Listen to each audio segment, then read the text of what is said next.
Graças, paz, boa noite, família bendita, para mais um dia de devocional. Hoje é dia 7 e o tema da nossa devocional é a natureza da reconciliação. Amém? Esse tema vai ser muito importante, esse tema é muito gostoso. Eu queria que você pegasse sua Bíblia, pegasse aí o seu bloco de anotações, pegasse aí um pedaço de papel, uma caneta, que hoje essa palavra pode transformar a sua visão, transformar o seu jeito de ver o Evangelho, o seu jeito de ver a palavra de Deus e que hoje o Espírito Santo possa fazer algo extraordinário na sua vida. Hoje é dia de Farol 53, tivemos agora às 20 horas um testemunho fantástico e palavra de Deus para as nossas vidas, amém? E é muito importante que você esteja participando do Farol 53, que é toda quarta-feira. E hoje também continuando de segunda a sexta-feira, nosso devocional e hoje dia 7 de outubro, amém? E é muito importante então você acompanhar diariamente a palavra de Deus para saber o que Deus tem para você hoje. Não deixe para amanhã, é hoje. Deus tem algo novo para você hoje, amém? Feche seus olhos agora, vamos orar nesse momento, que a graça do Senhor esteja sobre as nossas vidas. Pai, em nome de Jesus, nós te louvamos, ó Pai, pelo dia de hoje, te louvamos pelo Farol 53, te louvamos pelo jejum. Pai, te louvamos, ó Pai, pela tua graça, pelo teu favor sobre as nossas vidas. Pai, que a unção do Senhor seja liberada sobre nós e que hoje, Deus, haja revelação da tua palavra. O Senhor já tem feito nas nossas vidas, o Senhor já tem revelado, mas nós pedimos uma revelação especial no dia de hoje sobre esse tema da reconciliação em nome de Jesus. Amém? Graças a Deus.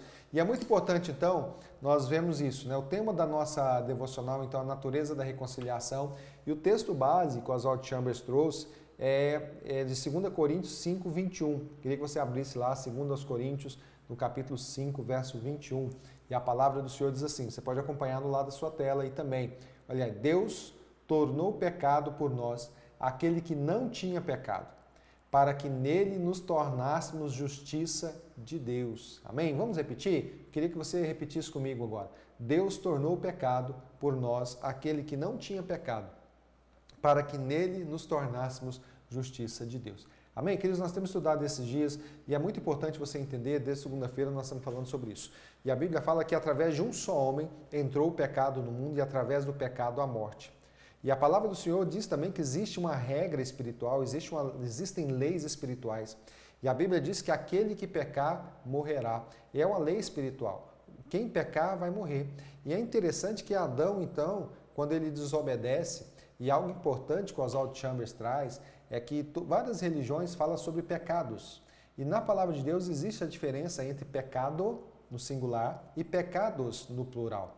Pecados, no plural, são as coisas erradas que nós fazemos. Então, tudo aquilo que é errado, tudo aquilo que é contra a vontade de Deus, todas as coisas que nós fazemos diariamente, que são coisas que nós atribuímos, ou que a palavra de Deus atribui como errado, isso são pecados, no plural. Agora, o pecado, a Bíblia fala sobre a natureza pecaminosa, sobre o pecado original, que é o pecado da independência. É quando Adão e Eva, na verdade, existe muita superstição, existe muitas fábulas a respeito, mas o que é importante nós entendemos é o seguinte, o homem e a mulher não foram castigados porque comeram lá uma fruta que estava reservada. Não é isso. Bem, algumas pessoas colocam até malícia na situação, mas não é isso. É importante entender o seguinte, quando o homem e a mulher tomaram aquele fruto, o objetivo ao comer daquele fruto era para que quando eles comessem, eles se tornassem iguais a Deus. O sussurro do diabo, o sussurro, né, que usou a serpente, né, a artimanha do diabo, o engodo do diabo, a sugestão do diabo na vida do homem e da mulher, e começando com a mulher e depois com Adão, foi para que o homem e a mulher, a partir do momento que tomassem e comessem da árvore do conhecimento do bem e do mal, a partir daquele momento eles não precisariam mais de Deus para discernir o certo e o errado.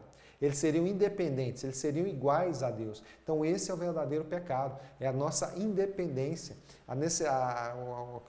algo que existe dentro de nós, a nossa natureza, que quis através de Adão, né, que introduziu isso no mundo, de sermos independentes. Como aconteceu com Satanás. Satanás era um anjo e ele caiu por quê? Porque ele quis ser igual a Deus. Ele quis ser semelhante ao Altíssimo, né? Tem aquele texto famoso, fala, olha, subirei acima das estrelas de Deus e colocarei o meu trono, né, no lugar alto, ou seja, colocarei meu trono e serei igual ao Altíssimo. E aquilo ali fez com que Satanás caísse. E o erro do homem e da mulher também é esse, é que o homem quis ser independente. O homem não quis mais ter essa ligação, essa relação de dependência de Deus, amém?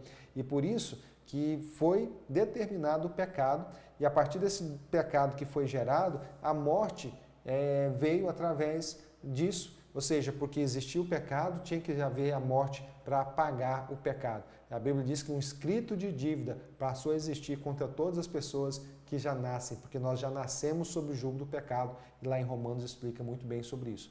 Mas algo que é importante é que Deus, então, ele nos deu o escape.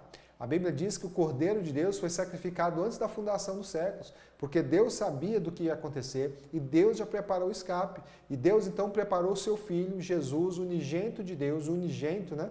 O Filho de Deus, e ele foi então feito, ele que nunca pecou, ele que não tinha pecado, Deus o fez pecado por nós. E por isso, queridos, que Jesus, né?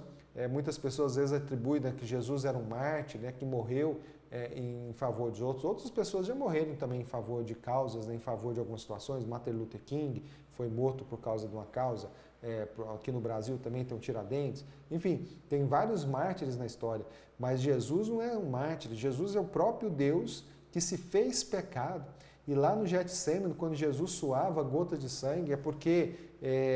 como Deus o fez pecado por nós, ele se separou de Deus. E o sofrimento de Jesus não é porque ele ia ser sacrificado. O sofrimento de Jesus não era porque ele ia como diria assim, ia enfrentar a morte. Não é por causa disso. Na verdade, o sofrimento de Jesus é porque aquele momento, e na cruz, que ele clama, né? Eli, Eli, lama sabachthani. E quando ele diz, Deus meu, por que me desamparaste? Na verdade, Jesus não estava com medo ali da crucificação. Jesus não clamou porque ele estava morrendo, ele estava sendo ali açoitado. Não. Jesus clamou porque naquele momento ele foi feito pecado por nós e houve uma separação entre ele e Deus. Amém? Aquilo trouxe o sofrimento de Jesus, aquilo trouxe a agonia na vida de Jesus naquele momento, naquele instante da vida do Cordeiro de Deus, porque ele se tornou pecado. Tudo aquilo que Deus rejeitava, tudo aquilo que era contra Deus, tudo aquilo que era contra as leis espirituais, tudo aquilo que trazia a morte para o homem. Então Jesus se tornou pecado por nós. Amém? E nós não podemos tocar nesse assunto sem visitar lá Isaías 53. E a Bíblia diz assim, certamente ele tomou sobre si as nossas enfermidades e sobre si levou as nossas doenças. Contudo, nós o consideramos castigado por Deus, por ele atingido e afligido. Queridos, essa é a promessa de Deus para as nossas vidas, que Jesus tomou sobre si as nossas enfermidades e levou as nossas doenças, amém? Por isso nós podemos clamar pedindo cura. E eu queria te desafiar hoje, você que está me ouvindo, queria te desafiar a orar. Se você está passando por um momento de enfermidade, comece a clamar, comece a recitar esse verso. Certamente ele tomou sobre si as nossas enfermidades e sobre si levou as nossas doenças.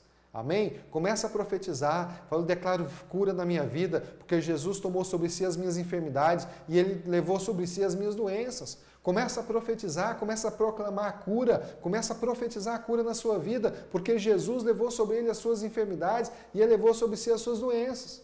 Amém? É importante você profetizar, é importante que você profetize. E eu queria desafiar você, faça isso, profetize, faça como Ezequiel, profetize sobre o vale de ossos secos e você vai ver que os músculos vão se formar, a carne vai se formar, a pele vai se formar. O processo de Deus do milagre vai acontecer na sua vida. E o milagre acontece através de processos. Deus usa processos para fazer o milagre. Deus pega o pouco que você tem, seja uma palavra, seja a declaração profética, e Deus vai transformar na sua vida em nome de Jesus. Amém? Muito importante. E olha só o verso 5, né? O que ele diz? Mas ele foi transpassado por causa das nossas transgressões. Querido, Jesus estava ali e a Bíblia fala que ele foi castigado, a Bíblia fala que ele foi açoitado e por grande momento, né, é muito importante que entender isso. E a Bíblia fala que foi esmagado por causa das nossas iniquidades e o castigo que nos trouxe a paz estava sobre ele e pelas suas feridas fomos curados. E é importante nós entender, né, que quando fala lá dos açoites de Jesus, tem um texto na Bíblia, né, e no original fala das feridas, não no plural, mas fala na sua ferida no singular, porque a tradição bíblica fala que justamente Jesus foi açoitado tanto que as costas, a pele das costas de Jesus totalmente não havia pele mais. Ele já estava em carne viva, todas as suas costas, de tanto levar açoites por mim e por sua causa. O Filho de Deus, aquele que nunca pecou, aquele que não tinha pecado nele, ele se tornou pecado para levar sobre ele as nossas transgressões. Por isso que a Bíblia fala que ele foi transpassado pelas nossas transgressões, foi esmagado por causa das nossas iniquidades. E o esmagado aqui não fala somente da sua morte, do seu sofrimento físico, mas fala principalmente do fato dele ser separado de Deus por alguns dias. Ele ser separado de Deus por causa das nossas iniquidades e por causa do nosso pecado. E a Bíblia fala que o castigo que nos trouxe a paz. Hoje eu e você temos paz com Deus. Jesus inaugurou a era da reconciliação. Por isso que a Bíblia fala que ele é o Cordeiro de Deus que foi sacrificado antes da fundação dos séculos, antes da fundação do mundo, porque Deus já sabia que seria necessário enviar ele para que ele tirasse o pecado do mundo, para que eu e você tivéssemos vida, para que minha paz e a sua paz com Deus fosse restaurada. Amém? Por isso, queridos, é muito importante você glorificar o nome de Deus em Jesus todos os dias. Todos os dias você se levantar e falar, graças a Deus pelo que Deus fez na minha vida em Jesus. Amém? Porque Jesus é a nossa salvação, Ele é a nossa esperança, Ele é tudo para nós. Amém? Tem uma música antiga que fala, Jesus é tudo para mim. Ele é tudo para mim, Ele é o tesouro que eu tenho guardado em meu peito, Ele é tudo para mim. Amém? Eu não sei cantar direito, mas essa música é uma bênção. Essa música, procura aí, Ele é tudo para mim, leia essa letra, é uma bênção. Amém? Fá me recomenda hoje isso. Jesus é tudo para nós, amém? E eu sou muito feliz e grato a Deus por poder estar aqui compartilhando a palavra de Deus e essas revelações de Deus nas nossas vidas todos os dias, segunda a sexta, às 21h30. Amém? Que o Senhor te abençoe, que o Senhor guarde a sua vida. Sim, Farol 53, próxima quarta-feira nós vamos ter Farol 53 às 20 horas. Não perca, não perca. Não fique desapercebido, participe do Farol. Amém? E no domingo, às 18h20, Escola Bíblica. E às 19 horas, o nosso culto, amém? Está sendo uma bênção, não perca, Deus tem feito maravilhas no nosso meio e que a graça do Senhor seja sobre você, em nome de Jesus.